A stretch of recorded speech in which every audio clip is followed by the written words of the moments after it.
one of the things that we talked about, which I recall, was I'd asked you a question. I said, what do you think things look like moving forward? Are people going to buy bigger houses to account for working at home and the extra space? So bring me to now, Ben. Yeah.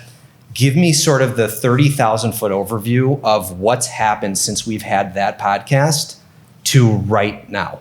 Yeah, absolutely. It could be characterized as the most interesting time in, modern real estate history, because in the small span that we've really had, call it March 2020, and we're approaching March 2023. Right. So we have almost an exact three-year snapshot. And I don't know if it has ever been quite as dramatic a shift between seller's market, buyer's market, seller's market, buyer's market. So peak COVID hysteria.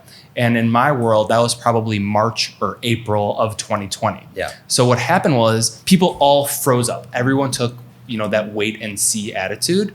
And that was your first opportunity if you were a buyer, where buyers controlled everything. Yeah. Because when we mean hysteria in the real estate market, everyone wanted to point to 2008. Like, this is a disaster.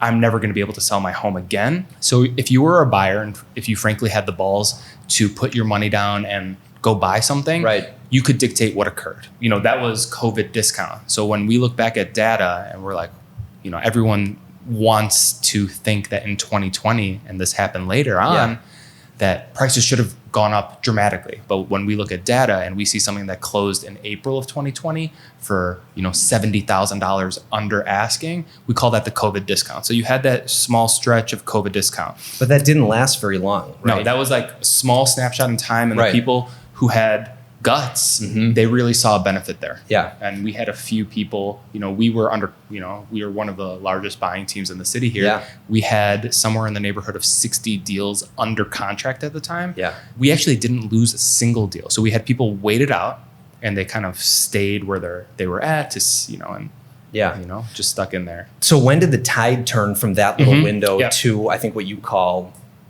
hysteria, which from my perspective, it was just bananas. And there was lines out the door for open houses. It was just madness. So we're only going to fast forward a little bit to call it May. Okay. So what occurred was sellers really tightened up. They were really scared. There were people who didn't want to leave their homes. Yeah. So like people weren't moving. So how that manifested was a real kind of intense decrease in supply. There was no supply. At the same time, people were all bunched together. People were living shoulder to shoulder, and they were just ready to get out of the house before something terrible happened. Right. Prices went through the roof. Right. And we, that was our first glimpse. I would argue June of 2020, 18 offers on a home. So obviously, seller-friendly environment. Yeah.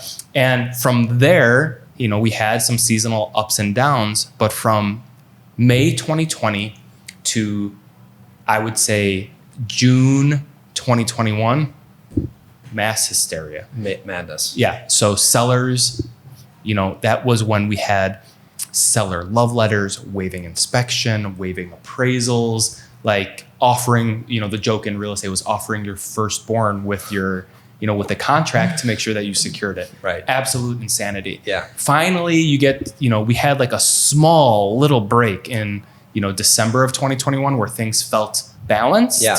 Right. Where, things weren't going crazy. And then comes 2022, vaccines are out. People start to see a little bit of a light at the end of the tunnel, the real estate tunnel. Yeah. And now the Fed wants to get involved. Right. And now is when they start playing with interest rates a little bit. And, we can kind of 2022 had times where sellers were at an advantage, had times where buyers were at a small advantage. Yeah. As we, approached the end of 2022, interest rates start creeping up. Buyers firmly in the driver's seat, end of 2022, early part of 2023, which is where, we were at right now. Buyers had a really strong advantage in January and February, and now we're starting to see it shift. As buyers come back out, demand is increasing, and, sellers kind of hold the baton right now, and they're, holding on to it strong. In terms of like frequency, in terms of, and for our viewers, like right now, if someone were to go look at an open house, I'm hearing stories just from my friends, from my clients, that it's actually pretty competitive. Super competitive right now, depending where you are. And I guess, is there a distinction between, what I'm finding is the interest rates obviously are super high, Yep. you know, and that really deters people, I think, from getting a loan and buying a house. But what I'm finding, at least again with my clients and with people I know, is that the higher end market doesn't really seem affected. Where it's more, I would say, and I would say the 500 and under homes maybe are being affected a little more. But I mean, give me some insight on that. Yeah. So in general, whenever someone asks me what I would categorize as like a broad question, I always like to point out that real estate is like hyper local. Yeah. Literally, are you talking about River North, Logan Square, Northbrook, Interesting. Glenview, Yeah. Western Springs? Because each market, they act independently. Yeah. And the people in those markets will react differently to, you know, interest rates, supply and demand imbalances. Yeah. So it's a tough question. Let's go just the suburbs and what the real estate landscape looks like now. And then give me just, I'd say the west of the highway is what I would say. In the give city. me the Bucktown, Yeah. Wicker Park, Logan Square area. Yeah, two areas that we have a hyper specialty in. Yeah. So in the suburbs, I would tell you that if you're looking especially under 800,000, but even like under $1 million, there's just no supply. Yeah.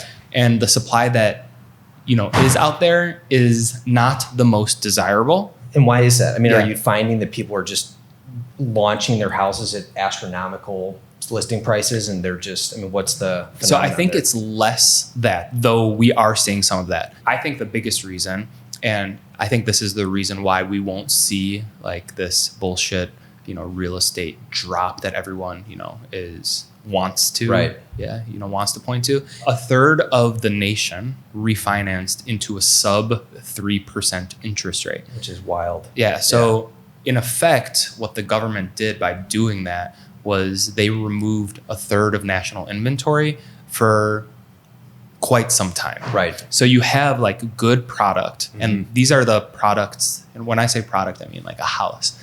So you have those suburban families, they're just like, F it, you know, this is the forever home. Right. So you locked up that inventory Yep. for, you know, maybe 10 years longer than they would have ordinarily held it. So that inventory is never coming back, Jordan. That plays, I mean, I guess to your point is that now inventory's low.